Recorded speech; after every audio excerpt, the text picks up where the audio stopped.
प्यारे बच्चों, इस वीडियो लेक्चर में हम 10वीं कक्षा की गणित के पहले अध्याय वास्तविक संख्याएं का उदाहरण नंबर 8 हल करेंगे। उदाहरण नंबर 8 है संख्या 6, 72 और 120 का अभाज्य गुणनखंडन विधि द्वारा HCF और LCM ज्ञात कीजिए। यहाँ पर अभी पिछले प्रश्न में जो हमने हल किया था तो वहाँ पर 2 संख्याएं दिया था, लेकिन यहाँ पर 3 संख्याएं दिया है। इन 3 संख्याओं का अभाज्य गुणनखंडन विधि द्वारा हमें HCF और LCM निकालना है। तो सबसे पहला काम करेंगे हम 6 का, 72 का और 120 तीनों करेंगे अभाज्य गुणनखंड। 6 करेंगे तो 2 तिहाई 6, फिर 3 से जाएगा 3 एक कम 3। इसी प्रकार 72 करेंगे तो इकाई का अंक 2 है, इसलिए 2 से विभाजित होगा तो 2 तिहाई 6, 7 में 6 गया, 1 बचा, 2 उतारे 12, 2 छक्का 12, पुनः 2 से 2 एक कम 2, 2 अट्ठे 16, फिर 2 से कटेगा 2 नाम 18। अब इकाई का अंक 9 आ गया, इसलिए 3 से कटेगा, 2 से नहीं कटेगा, 3 इकाई 9 और 3 एक कम 3। इसी प्रकार 120 को 2 से 2 छक्का 12 भाग ऊँचे लब्धे शून्य, फिर 2 से 30 दूनी 60, फिर 2 से 2 एक कम 2, 3 में 2 गया 1, तारे लाई शून्य, 2 पंचे 10। अब 3 से कटेगा, 3 पचे 15 और 5 एक का 5।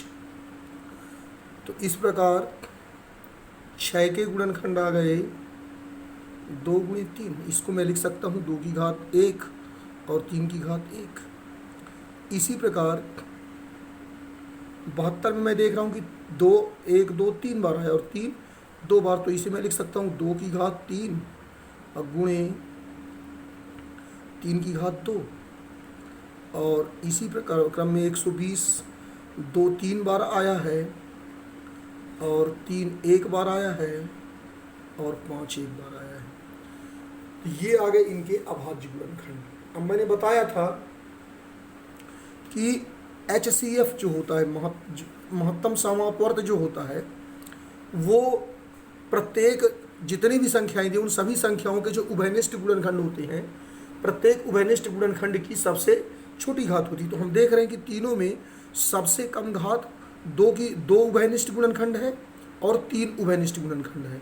तो 2 की न्यूनतम घात 1 है और 3 की भी न्यूनतम घात 1 है। तो यहाँ पर लिखेंगे चूंकि 2 की घात 1 एवं 3 की घात 1 प्रत्येक उभयनिष्ठ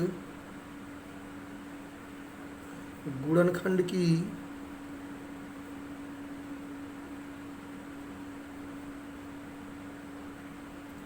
सबसे छोटी घाती,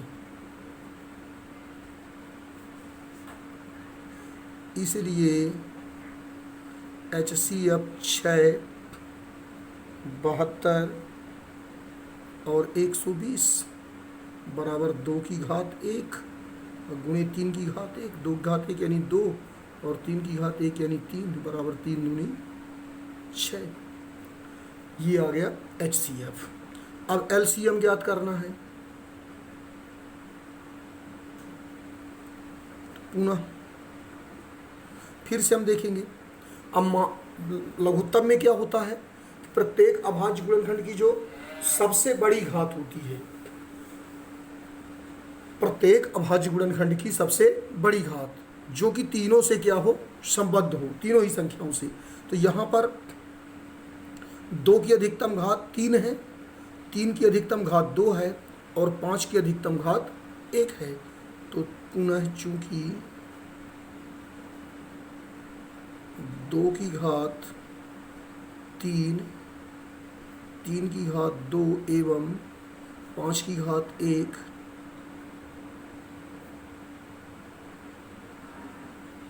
प्रत्येक अभाज्य गुणनखंड की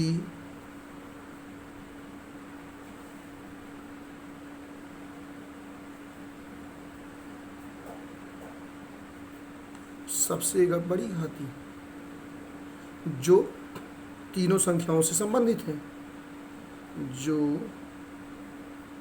तीनों संख्याओं से संबंध। इसलिए एलसीएम 6, 72 और 120 बराबर क्या आ जाएगा, 2 की घात 3 गुणे 3 की घात 2 और गुणे 5 की घात 1, 2 की घात 3, तो 2 का 3 बार गुना करेंगे तो आएगा 8, 3 का 2 बार करेंगे तो 3 त्रिका 9 और 5 का 1 बार, तो 8 9 72, 72 पंचे 5 दूनी 10 की शून्य हासिल 1 और 5 7 35 और 1 36, 360। ये आ गया आपका लघुत्तम। तो इस प्रकार से आपको उदाहरण नंबर 8 को हल करना है। अब इसमें यदि कोई समस्या हो तो उसे कमेंट बॉक्स में अवश्य लिखें और वीडियो पसंद आने पर इसे लाइक, शेयर और सब्सक्राइब करना न भूलें।